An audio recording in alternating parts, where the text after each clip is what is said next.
Hi, everyone. I'm Steve Altition, Director of Client Partnerships here at Pacific Cascade Legal. And today we have financial advisor Jennifer Lee to talk about creating a plan to move forward and how to begin preparing for financial transition when approaching divorce. Jennifer, before we start in, can you tell us a little bit about yourself and how you're doing today? Sure. Actually, I'm a little jet lagged. I just got in last night from Arizona, but it was an amazing trip.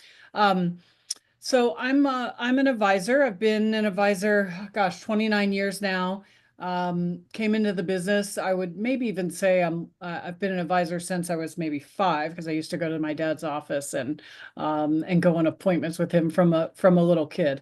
So I definitely get it honest. Absolutely love what I do, and particularly love working with women in financial transition, right? These are those Yep. times where you have a lot of balls in the air, a lot of anxiety around, whether it be divorce or loss of spouse or big change. I like to help people create a path forward so that they can go in confidence around their money. Oh, that's perfect then for today. It really is because transition is the heart of our business, being a family law firm. And I have to say, I went through and I listened to a bunch of podcasts, and I love your description of how spouses sort of fall into these two categories, moneyed and non-moneyed. Can you talk a little bit about what you mean by that? Sure. Yeah. My practice has it's just become built on what I call the non-moneyed spouse. So this is the person who's in the relationship who um, doesn't, in relationships we all divide and conquer, right? Some responsibilities are one partner's and other responsibilities are the other, and it usually works when the relationships works, but when the relationship breaks up, all of a sudden the person who didn't handle the money and has no idea about the financial side of things has to figure it out really fast, and that can be very scary. And so my practice really focuses on giving some grounding advice and giving some grounding criteria as you're going through that process so that we make sure you don't give up too soon. Right. So sometimes I Yeah. act as a financial therapist, right? I help you stay the course. As women, we like to just get it over with, and we're done with it, and we just take it. I don't care anymore. I just want it done. Yeah. But as a financial professional, I want you to get your fair share. If you've been in a marriage for a long period of time, there are certain things you're entitled to, as your family law attorney is going to tell you. And I want to make sure that you get your equitable division of those assets so you and your family can make a path forward, whatever that's going to look like. And I like that kind of reasoning you're talking about because divorce especially, is a kind of a wall. And you kind of come to it and not be able to move forward in a lot of cases. But the problem with that is, of course, that especially when you're talking about the money part of it, you have to get it right the first time.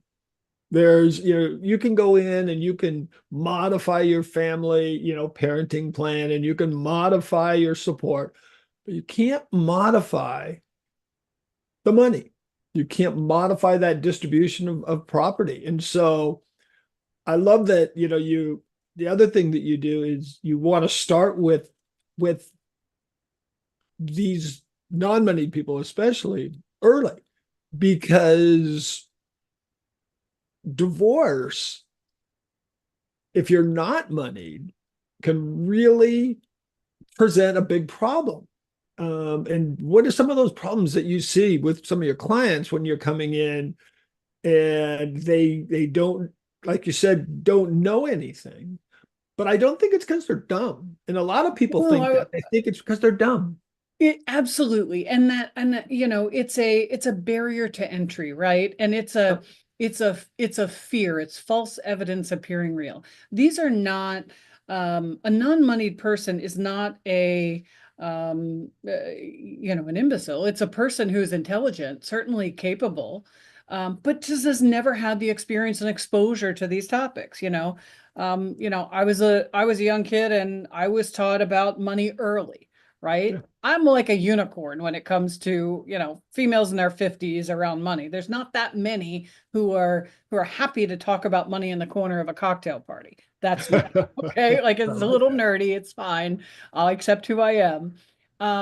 But I like to communicate to this audience of non-money people and say, look, you actually know more than you think you do because you participated in what your family's goals are, and were in the marriage and the things that you purchased and the assets that you accumulated as a couple. Now, my job is to try to make money less threatening. Okay.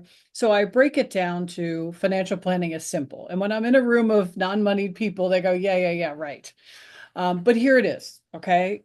It's what do you have? What is your income? What are your assets? What are your resources? Do you have inheritance? Do you have 401ks? Do you have investment accounts that are personal money? Do you have real estate? Do you have a business? What do you have? And then what do you want? Well, as a couple, we wanted, our home and our retirement and our kids to get educated. As an individual, I need a safe place for myself and my kids to live that is affordable to me in my divorce. I need to make sure that my money, whatever piece I get, half of the retirement assets, half of investment accounts, is working for me effectively so I can generate income and live my life. And then I also want to be able to save because I want to go on a trip to Africa or when I take my kids to a beach vacation every year, whatever it is. What do you want and what do you have? All that in between, that's my job. Yeah. And It's I love the way you describe that because money then isn't a far away kind of idea concept. It's what you can do. It's it's what makes your life happen the way you want it to happen sometimes. And I kind of like that. You know, so when do you advise that is the best time for someone like you, financial advisor, to begin working with, we'll go with the non-money person, before, during, after? I mean, when would you on a as a, best case scenario like to work with that person? sure. Well, I'll tell you, as a proactive person myself, if I'm dealing with something that is unfamiliar to me and I have to tackle this task, for me, I need to start gathering data, right? I need to start asking professionals. I need to start reaching out to people who've already done it. I need to start gathering these little nuggets of information so that I can be better prepared to handle that situation. So if people getting ready to go through divorce are in the middle of it and they're hitting a roadblock or they're sitting down when it comes to thinking about their money, their attorney's asking them for all their asset sheets and they just can't do it, right? They keep postponing the appointment because it's too overwhelming. You absolutely need to bring in somebody at that point. In my perfect world scenario, the prospective client comes to me and has a quick discussion before they go to their attorney, and I help them write down a list of the things that they need to ask their attorney. Because 9 times out of 10, if they've already met with their attorney and they come to see me, I say, what did your attorney say you can expect based on your 30-year marriage in this county and the children you have and your assets? And what did they tell you? And they go, I don't know. Because the truth of the matter is, they went into the meeting at the attorneys and they emoted and talked about how terrible their spouse is and how depressed they are that this divorce is happening and it's unfair and I want to keep the house, but I don't know. And what about my kid? And so you went on an emotional rant, which is fine. It's going to happen. This is a hugely emotional, traumatic experience. But if we're being pragmatic about it, you your attorney's your most expensive meeting. Yeah. So let's go in there prepared, and let's go in there and get the specific answers we need. And then let's come out, let's go through those with the financial person, and let's set you up with a coach or a therapist to help you with the emotional stuff, because it's a team effort here. Yeah. It's not a quickie, it's not a one and done. So in my perfect world scenario, I have a quick meeting with a prospective divorcee, talk about the kinds of things they need to understand from their attorney. Then they go meet with attorney, and then they come back to me, and we start gathering assets and looking at, okay, well, you're gonna, anticipate getting half of the equity in the home, half of the retirement accounts, and this is how it'll be split. This is what it will provide for you. And they say, well, I I want to keep my kids in the house. And then we talk about, does that make sense? Right? Is that going to make you house poor? Are you going, I have lots of experiences where clients post divorce are upset because their ex is has an apartment, and the ex is taking the kids on ski vacations because the ex isn't tied to a house that has, a big payment anymore. So we got to talk about, what are your values? What is it that you want? Remember? Yeah. Right? Mostly I want a connection with my children. I want to make sure we stay in a certain school district. I want to be near my family. What is important to you? And then we translate the money to make it as efficient as we possibly can. I really appreciate that kind of emphasis on making it efficient because, as you know, two things may have the same value, but that doesn't mean that they're going to be the same for you. You know, and so a big thing that happens in a divorce is right up the bat, they'll get a email with a list of there's, here you need to tell us all you own and all of what it's worth. And I would get a lot of people who don't know where to go to find this information, don't know what even some of the terms mean. Is that is something that they can come to you with this kind of list and say, help me with this list? Yeah, I've been doing in this business for a long time, but probably focusing more on transition for the last 12, 13 years. And of the last 5 years, I've really started focusing on, people will come to me as they're going through divorce. And ultimately, my interest in clients is, number one, to make sure that they don't leave money on the table. As a financial person, I don't like to do that. So I want you to make sure that you get everything you're entitled to and help you facilitate through that process and do it efficiently. Ultimately, I would love for you to be my client at the end of the day, right? But it's not appropriate for me to start talking to you about investing your money while you're in the middle of divorce, because number one, you can't hear me. Yeah. That it's like it's so far away. So I've started to do what I call financial triage, right? So this is just the, excuse the title, my book is Oh, called Squeeze the Juice. This is just the juice of the divorce, right? The financial juice. So let's get to the meat of it. Let's get to what you really need to know and do. So that might be that, what do you have, what do you want, and then what do you have is has to go to the attorney, right, in those documents to say, here's what I have. And then we talk about that other financial discussion. So yes, I can help them facilitate through that. Again, it's a lot of sometimes with some clients it's technical and just filling out the forms. Other times it's more, okay, well, I think we have IRAs, and I don't know what this account is. Can you look at it and tell me? So sometimes it's helping them dissect and understand what it is, right? Sometimes their spouse has a business and they've been married 30 years, and the business started when they got married, and they think, oh, well, that's, his business or her business. I'm not entitled to. No, we need to talk about that, right? There's so much cash flow. you were supportive of the business, you're entitled to, a good portion of that. So let's figure out what the valuation is of that business. So there's a lot of components, but mostly it's making sure, kind of like we're doing, giving some guardrails to make sure you don't fall in a big pothole. Yeah. Yeah. The getting through that and then like coming out or starting to come out on the other end.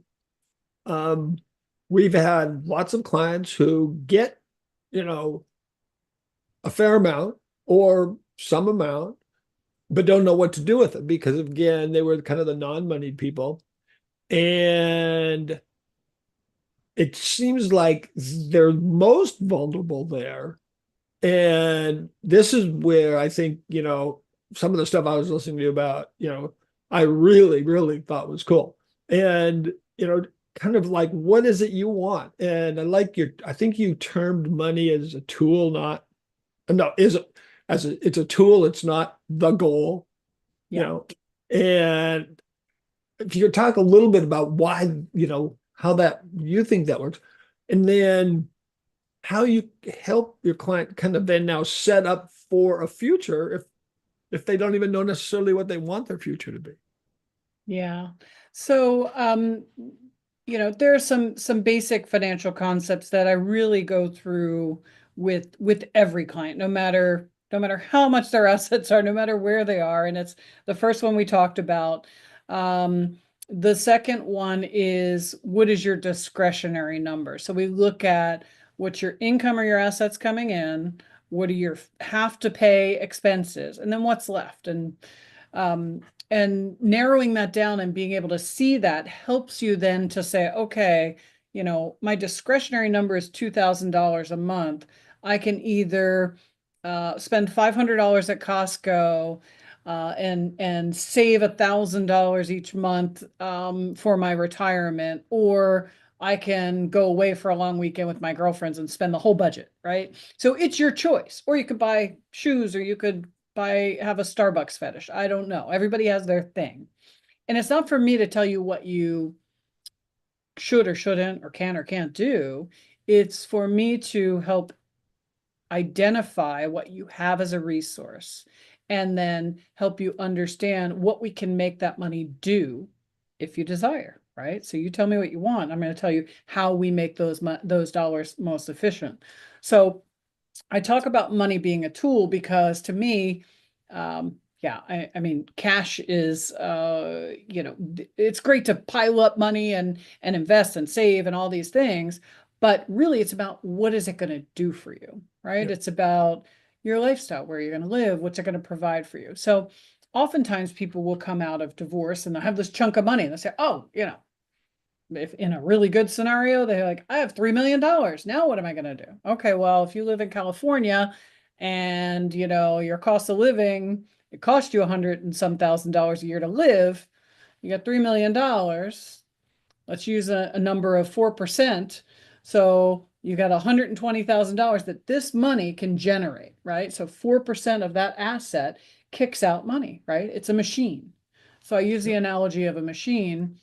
Now, there are years like last year where the market performed and even a balanced portfolio might have done, 12 to 16%. So in a year like that, I talk to my clients and I say, okay, well, Steve, I know you told me that you and your wife wanted to go on this trip to Africa.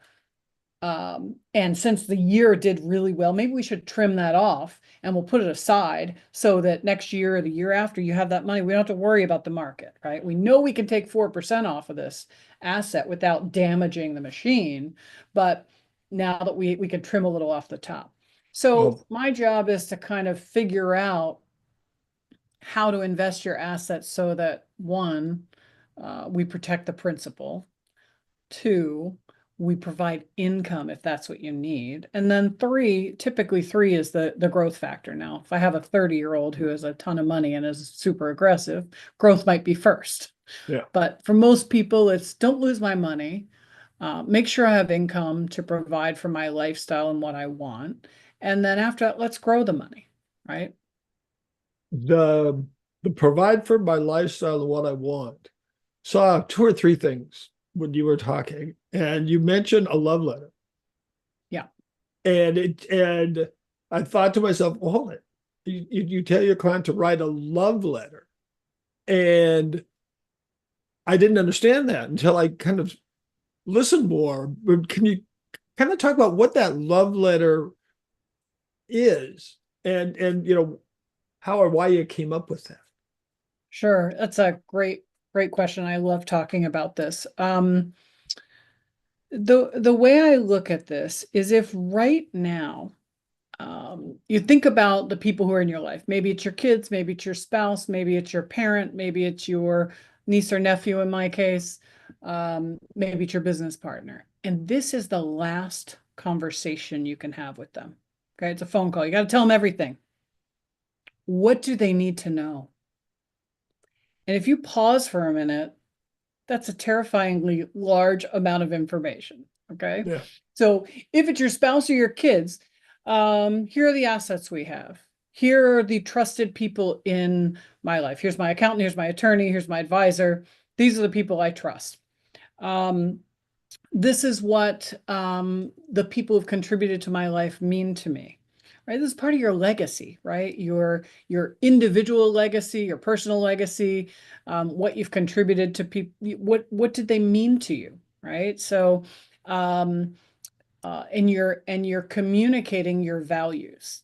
And if you have young children, you're saying, here's what I hope for you in a marriage. Here's what I hope for you in life. Here's what I expect from you and your siblings and how you retain that family unit and that connection.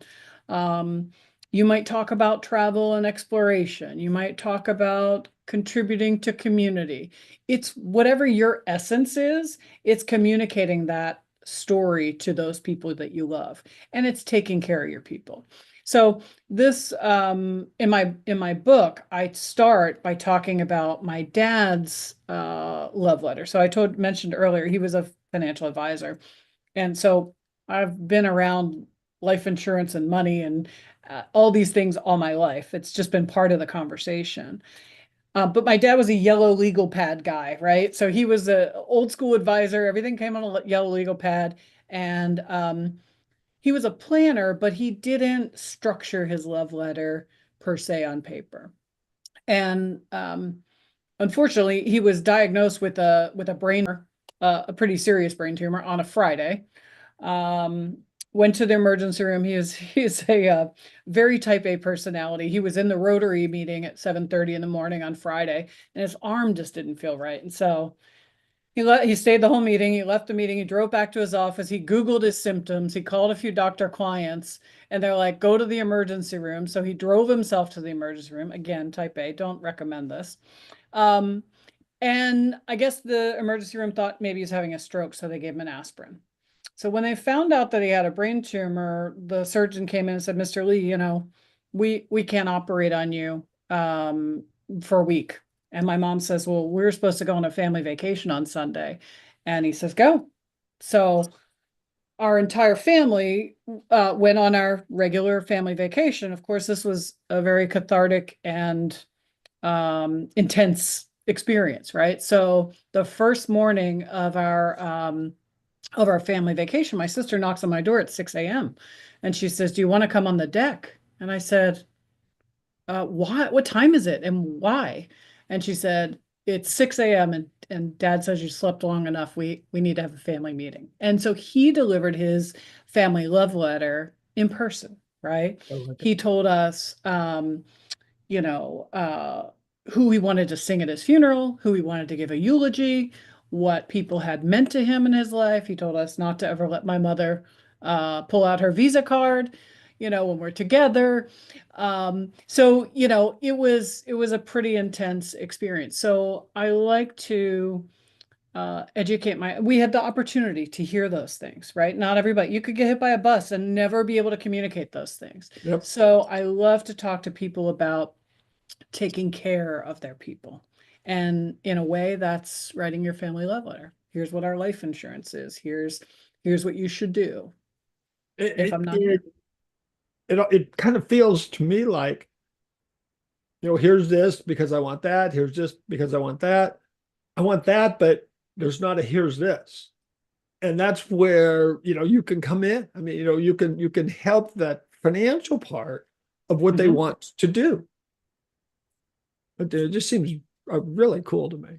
Um, you, the people who come to you, you said the kind of non-moneyed people, I imagine can be reluctant to start wanting to have to learn or getting or trying to learn. But I think I saw you say something about, but there's a silver lining to this. It's and that kind of comes after the divorce. We've put you through, this boot camp of financial planning, but now this is what it's going to do for you for the rest of your life. Um, can you talk a little bit about that? Because I think people need to know that, especially in transition, that you know there is a light at the end of the tunnel. Absolutely. And I forget who sings the song, but it's, it's if you're going through hell, keep on going because you're almost there, right? Like you just get to the other side, right? So divorce can be difficult, and you got to give yourself a little grace and a little time. Sometimes you need to hit the pause button. But when it comes to the money side, I like to do the triage so we make sure we get you through the process, make sure you're not leaving anything on the table, make sure we know where you're going. And then when we're getting close to the end and we know where those assets are coming from, then we're talking about, okay, well, when it's over and your attorney does the quadro and you get to split the IRAs, this is what we'll do. And this account will be here and we'll invest it accordingly. And when you're 59 and a half or you're 62 or whatever age you're going to take retirement as we plan, then we'll start taking money out of those assets. If you're selling the house and you're going to have this other money, what are we going to do with it? Do you need it to generate income now, or can we put it away for later? Will you have alimony? How long will you have that? We need to build up assets so you can replace that after alimony stops. Um, so there is a barrier to entry in terms of intimidation and nervousness around this. But I really try to make this experience um, as innocuous as I can because I love talking about it. It's no problem. And I can handle the nuts and bolts. In fact, I'll tell clients as I go, I say, listen, you need to hear me, you need to tolerate this meeting, and we're going to go through some different options. And here's option one, two, and three. And here's why I think two is the best one for you. And you just need to understand enough to make a good decision. And then next time you come in, I'll review it and remind you why we did option two. And by the third time, you're going to say, Jennifer, please don't tell me again what we're doing because I know. Right. And that's great. Right. Then we go on to something They've else. learned, yeah. That's right. It becomes road, it becomes a comfort. And you just become more confident and knowledgeable. And this service that you do, which is really almost, it's like holistic financial planning kind of thing, um, goes on because Oh yeah. divorce isn't the only transition. I No, mean, it's they got to, at some point, talk about their legacy, retirement, like you said, sending kids to college. I mean, there's all these transitions that this kind of stuff is good for. Yeah, I'm glad you said that, Steve, because I'll meet people, whether they're going through divorce or whatever the scenario is. And I think that there's a lot of stigma in the financial services industry. Somebody's gonna take my money and Yeah. they're anxious about that, right? And I get that. When I moved to Florida from Maryland and I went to some networking things because I had to meet people, I'd say, "Oh, I'm a financial advisor," and woman after woman would lean away from me and say, "My husband handles that," or "I have one of you." And I said, "Oh my God, like this is crazy. I have to change how I communicate." And that's really why I say I work with women in financial transition because it's less threatening, right? If you're in a happily married situation, you don't feel threatened. You're going to ask me questions. If you have a best friend who's going through a divorce, you're going to say, you know what? My friend Susan really needs to talk to you. Can I get your number? and I'm happy to talk to them. So, but when I meet somebody in whatever scenario, I explain to them that I'm not looking to sell you something, right? I'm interested in a 20 plus year relationship with Right. you. So this has to feel right for Yeah. me and for you. And it has to be, it is a partnership. It is a relationship because, you know, if when you lose a spouse, if when you gotta go transition to retirement, if when you want to make sure you're leaving assets to your children, we need to be talking about all those things. And that's my job, is to navigate you through those times. Yeah. So I love that. Wow. We just blew through our time. That was unbelievably informative and really great information. But before we go, I want you to kind of talk about, if someone who's watching wants to get a hold of you, how can they do that? And how can they reach out to you? sure, I appreciate that. So I have my website. I have two websites, and I think they're going to be in the notes. Modern-wealth.com. There is another Modern Wealth in California. So if you don't see my face on there, it's not me. That lady is kind enough to forward me messages sometimes. But it's modern-wealth.com. And then I have a squeezethejuicebook.com, which is my website for my book. Either way, you can find my email and information there. But I also have a Calendly, and I like to offer on these calls, hey, hopefully we stimulated one or two things that you didn't necessarily know, or maybe you have a further question. If you do, you can just click on the Calendly and schedule a 15-minute, no cost, no obligation call, and I'm happy to answer your question. And I'd love to meet you. Oh, I love it. Oh, so much to talk about, so little time. Hopefully we can have you back on. I'd love that. I had 42 questions I was going to ask and then go, oh, hold it. I'll wait. So thank you so much for being here today with us. Thank you for having me. Oh, it was great. And again, everyone, thank you for joining. If any of you want to contact Jennifer, you can leave something here or contact her as she talked about. Anything with any questions, just post it here, call Jennifer. And then until next time, stay safe, stay happy.